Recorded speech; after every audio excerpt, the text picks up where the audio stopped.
প্রথম অধ্যায় বিষাদ যোগ। কুরুক্ষেত্রের রণাঙ্গনে সেনা পর্যবেক্ষণ। এই অধ্যায়ে রণাঙ্গনে প্রতীক্ষমান সেনাবাহিনীর মুখোমুখি হয়ে মহাযোদ্ধা অর্জুন উভয় পক্ষের সৈন্যসজ্জার মধ্যে সমবেত তার অতি নিকট অন্তরঙ্গ আত্মীয় পরিজন আচার্যবর্গ ও বন্ধু বান্ধবদের সকলকে যুদ্ধে প্রস্তুত হতে এবং জীবন বিসর্জনে উন্মুখ হতে থাকতে দেখেন। শোকে ও দুঃখে কাতর হয়ে অর্জুন শক্তিহীন হলেন, তার মন মহাচ্ছন্ন হল এবং তিনি যুদ্ধ করার সংকল্প পরিত্যাগ করলেন। ধৃতরাষ্ট্র উবাচ ধর্মক্ষেত্রে কুরুক্ষেত্রে সমবেতাयुत्सवः মামকাঃ পাণ্ডবাশ্চৈব কিমকুর্বত সঞ্জয়। ধৃতরাষ্ট্র জিজ্ঞাসা করলেন, হে সঞ্জয়, ধর্মক্ষেত্রে যুদ্ধ করার মানসে সমবেত হয়ে আমার পুত্র এবং পাণ্ডুর পুত্রেরা তারপর কি করল? সঞ্জয় উবাচ দৃष्ट्वा तु पाण्डवानीकं व्यूढं दुर्योधनस्तदा आचार्यम् उपसंगम्य राजा वचनमब्रवीत्। সঞ্জয় বললেন, হে রাজন, পাণ্ডবদের সৈন্যসজ্জা দর্শন করে রাজা দুর্যোধন দ্রোণাচার্যের কাছে গিয়ে বললেন, पश्यैतां पाण्डुपुत्राणाम् आचार्य महतीं चमूं व्यूढां द्रुपदपुत्रेण तव शिष्येण धीमता। হে আচার্য, পাণ্ডবদের মহান সৈন্যবল দর্শন করুন, যা আপনার অত্যন্ত বুদ্ধিমান শিষ্য দ্রুপদের পুত্র অত্যন্ত দক্ষতার সঙ্গে বুহের আকারে রচনা করেছেন। अत्र शूरा महेशवासा भीमार्जुन समायुधि युयुधानो विरातश्च द्रुपदश्च महारथः धृष्टकेतुश्चेकितानः काशीराजश्च वीर्यवान् पुरुजित् कुन्तिभोजश्च शैब्यश्च नरपुङ्गवः युधामन्युश्च विक्रान्त उत्तमौजाश्च वीर्यवान् सौभद्रो द्रौपदेयाश्च सर्व एव महारथा। সেই সমস্ত সেনাদের মধ্যে অনেকে ভীম ও অর্জুনের মতো বীর ধনুর্ধারী রয়েছেন এবং যুযুধান, বিরাট ও দ্রুপদের মতো মহাযোদ্ধাও রয়েছেন। সেখানে ধৃষ্টকেতু, চেকিতান, কাশীরাজ, পুরুজিৎ, কুন্তিভোজ ও শৈব্যের মতো অত্যন্ত বলবান যোদ্ধারাও রয়েছেন। সেখানে রয়েছেন অত্যন্ত বলবান যুধামন্যু, প্রবল পরাক্রমশালী উত্তমৌজা, সুভদ্রার পুত্র এবং দ্রৌপদীর পুত্রগণ। সেই সব যোদ্ধারা সকলেই এক একজন মহারথী। अस्माकं तु विशिष्टाये तान् निबोध द्विजोत्तम नायका मम सैन्यस्य संज्ञार्थं तान् ब्रवीमि ते। হে দ্বিজোত্তম, আমাদের পক্ষে যে সমস্ত বিশিষ্ট সেনাপতি সামরিক শক্তি পরিচালনার জন্য রয়েছেন, আপনার অবগতির জন্য আমি তাদের সম্বন্ধে বলছি। भवान् भीष्मश्च कर्णश्च कृपश्च समितिञ्जयः अश्वत्थामा विकर्णश्च सौमदत्तिस्तथैव च। সেখানে রয়েছেন আপনার মতোই ব্যক্তিত্বশালী ভীষ্ম, কর্ণ, কৃপা, অশ্বত্থামা, বিকর্ণ ও সোমদত্তের পুত্র ভূরিশ্রবা, যারা সর্বদা সংগ্রামে বিজয়ী হয়ে থাকেন। अन्ये च बहवः शूरा मदर्थे त्यक्तजीविताः नानाशस्त्रप्रहरणाः सर्वे युद्धविशारदाः। এছাড়া আরো বহু সেনানায়ক রয়েছেন যারা আমার জন্য তাদের জীবন ত্যাগ করতে প্রস্তুত। তারা সকলেই নানা প্রকার অস্ত্রশস্ত্রে সজ্জিত এবং তারা সকলেই সামরিক বিজ্ঞানে বিশারদ। अपर्याप्तं तदस्माकं बलं भीष्माभिरक्षितं पर्याप्तं त्विदं एतेषां बलं भीमाभिरक्षितम् अयनेषु च सर्वेषु यथा भागम् अवस्थिताः भीष्मम् एवाभिरक्षन्तु भवन्तः सर्व एव हि। আমাদের সৈন্যবল অপরিমিত এবং আমরা পিতামহ ভীষ্মের দ্বারা পূর্ণরূপে সুরক্ষিত, কিন্তু ভীমের দ্বারা সতর্কভাবে সুরক্ষিত পাণ্ডবদের শক্তি সীমিত। এখন আপনারা সকলে সেনাব্যূহের প্রবেশ পথে নিজ নিজ গুরুত্বপূর্ণ স্থানে স্থিত হয়ে পিতামহ ভীষ্মকে সদ্গতভাবে সাহায্য প্রদান করুন। तस्य सञ्जनयन् हर्षम् कुरु वृद्धः पितामहः सिंहनादम् विनद्योच्चैः शङ्खम् दध्मौ प्रतापवान्। তখন কুরু বংশের বৃদ্ধ পিতামহ ভীষ্ম দুর্যোধনের হর্ষ উৎপাদনের জন্য সিংহের গর্জনের মতো অতি উচ্চনাদে তাঁর শঙ্খ বাজালেন। ततः शङ्खाश्च भैर्यश्च पणवानकगोमुखाः सहसैवाभ्यहन्यन्त सशब्दस्तुमुलोऽभवत्। তারপর শঙ্খ ভেরি প্রণব আনক ঢাক ও গোমুখ সিংহাসমূহ হঠাৎ একত্রে ধ্বনিত হয়ে এক তুমুল শব্দের সৃষ্টি হল। ततः श्वेतैर्हयैर्युक्ते महति स्यन्दने स्थितौ माधवः पाण्डवश्चैव दिव्यौ शङ्खौ प्रदध्मतुः। অন্যদিকে সেই দর্শযুক্ত এক দিব্য রথে স্থিত শ্রীকৃষ্ণ ও অর্জুন উভয়ে তাঁদের দিব্য শঙ্খ বাজালেন।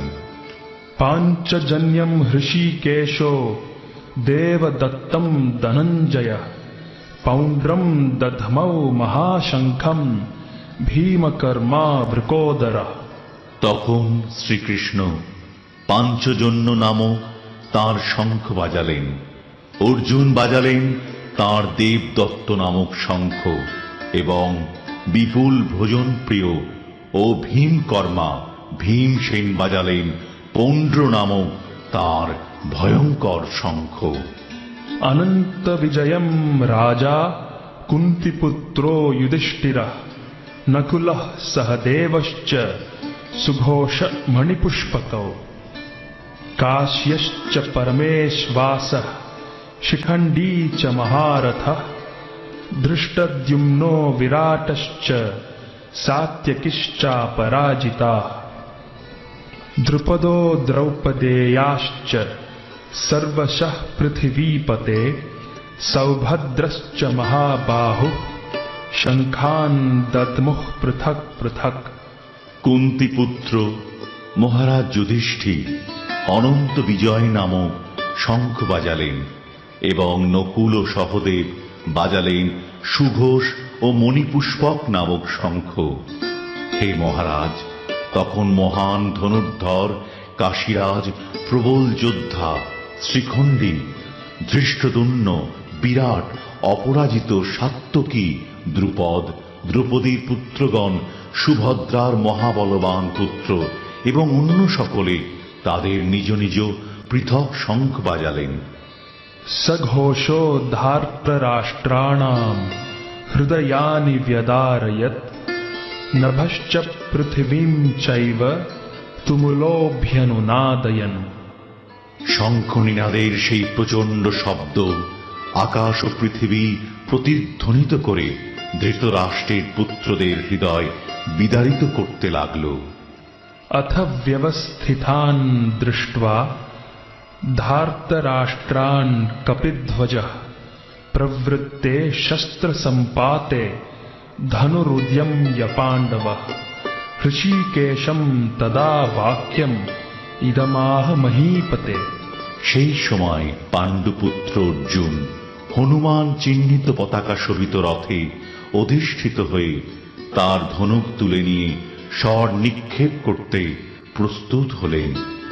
হে মহারাজ, ধৃতরাষ্ট্রের পুত্রদের সমর সজ্জায় বিন্যস্ত দেখে অর্জুন তখন শ্রীকৃষ্ণকে এই কথাগুলো বললেন। अर्जुन उवाच सेनयोर उभयोर मध्ये रथम स्थापयमेच्युत यावद एतान निरीक्षेऽहं योद्धुकामान् अवस्थितान् कैर्मया सहयोधव्यम् अस्मिन् रणसमुद्यमे। অর্জুন বললেন, হে অচ্যুত, তুমি উভয় পক্ষের সৈন্যদের মাঝখানে আমার রথ স্থাপন করো, যাতে আমি দেখতে পারি যুদ্ধ করার অভিলাষী হয়ে কারা এখানে এসেছে এবং এই মহাসংগ্রামে আমাকে কাদের সঙ্গে যুদ্ধ করতে হবে। योत्स्यमानान् अवेक्षेऽहं य एतेऽत्र समागताः धार्तराष्ट्रस्य दुर्बुद्धेर् युद्धे प्रियचिकीर्षवः। ধৃতরাষ্ট্রের দুর্বুদ্ধি সম্পন্ন পুত্রকে সন্তুষ্ট করার বাসনা করে যারা এখানে যুদ্ধ করতে এসেছে তাদের আমি দেখতে চাই।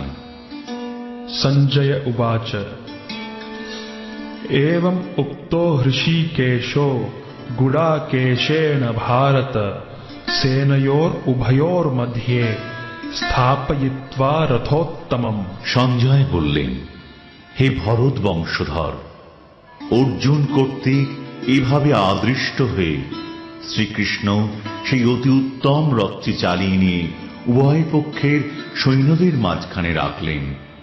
भीष्मद्रोण प्रमुखतः सर्वेषां च महीक्षिताम् उवाच पार्थ पश्यैतान् समवेतान् कुरुन् इति। ভীষ্ম, দ্রোণ প্রমুখ পৃথিবীর অন্য সমস্ত নৃপতিদের সামনে ভগবান ঋষিকেশ বললেন, হে পার্থ, এখানে সমবেত সমস্ত কৌরবদের দেখো। तत्रापश्यत् स्थितान् पार्थः पितॄन् अथ पितामहान् आचार्यान् मातुलान् भ्रातॄन् पुत्रान् पौत्रान् सखींस्तथा श्वशुरान् सुहृदश्चैव सेनयोर उभयोरपि। তখন অর্জুন উভয় পক্ষের সৈন্যদের মধ্যে পিতৃব্য, পিতামহ, আচার্য, মাতুল, ভ্রাতা, পুত্র, পৌত্র, শ্বশুর, মিত্র ও শুভাকাঙ্ক্ষীদের উপস্থিত দেখতে পেলেন। तान् समीक्ष्य स कौन्तेयः सर्वान् बन्धून् अवस्थितान् कृपया परयाविष्ठो विषिद्धान्निदमब्रवीत्।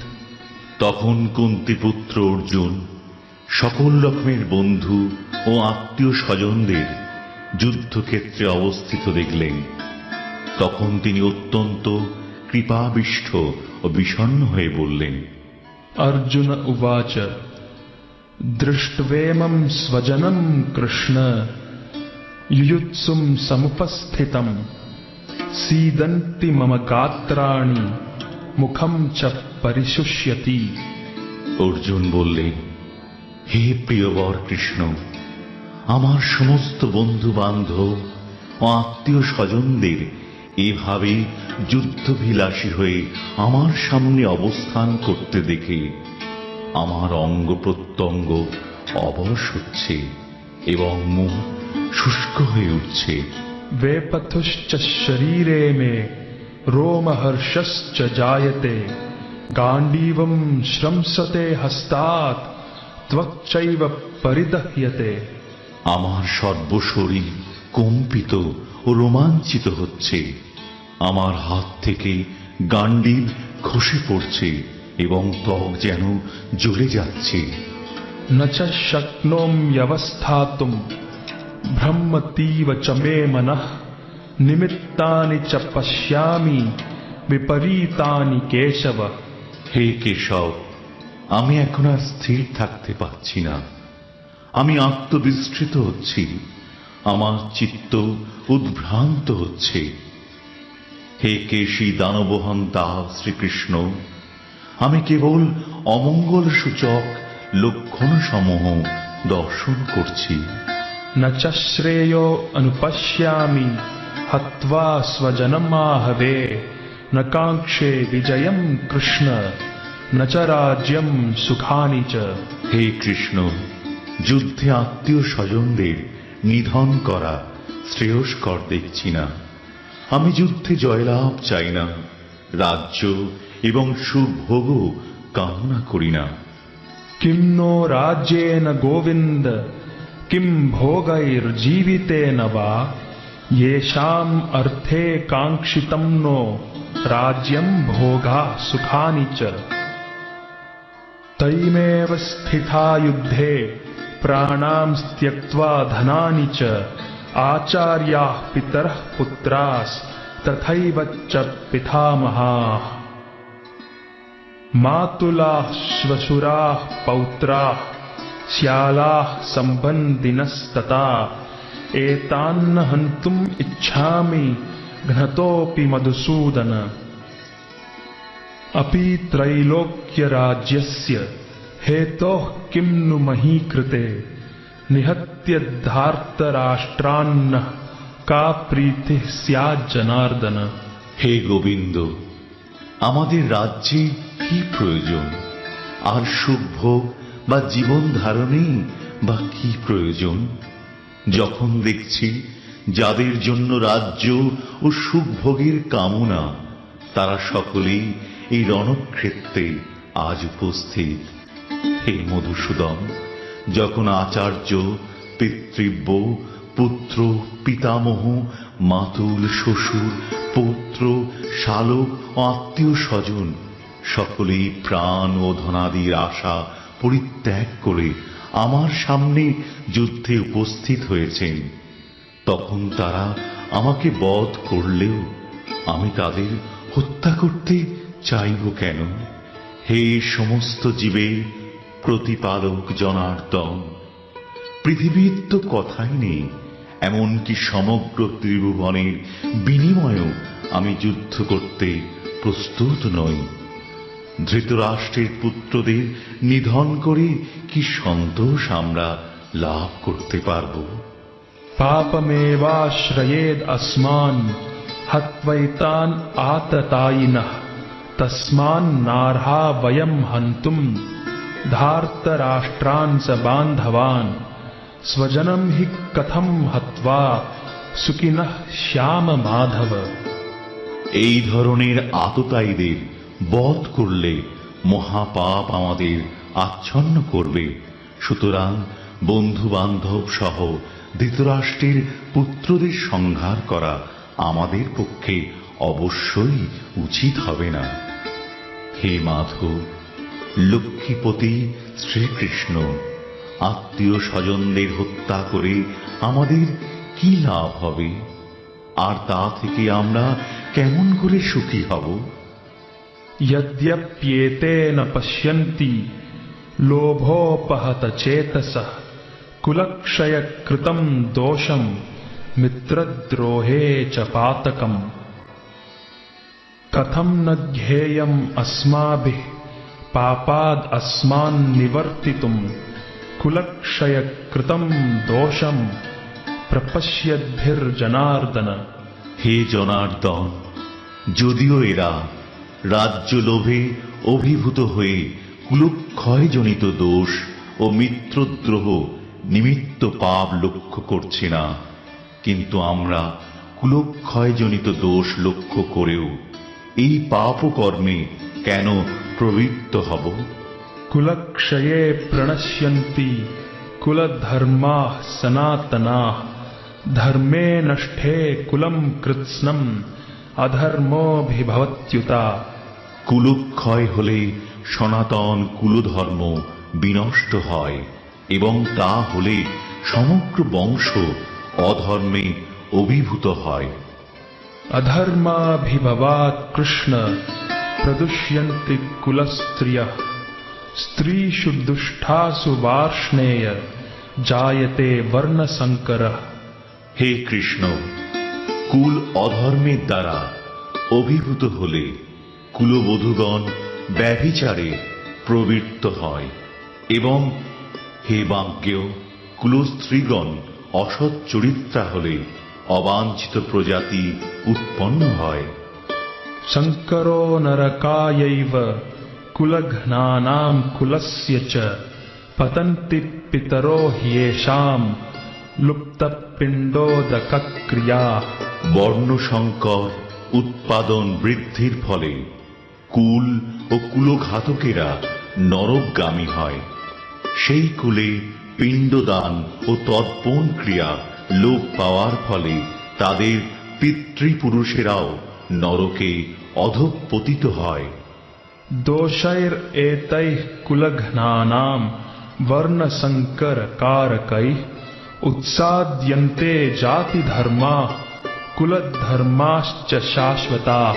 যারা বংশের ঐতিহ্য নষ্ট করে এবং তার ফলে অবাঞ্ছিত সন্তানাদি সৃষ্টি করে, তাদের কুকর্মজনিত দোষের ফলে সর্বপ্রকার জাতীয় উন্নয়ন প্রকল্প এবং বংশের কল্যাণ ধর্ম উৎসন্নে যায়।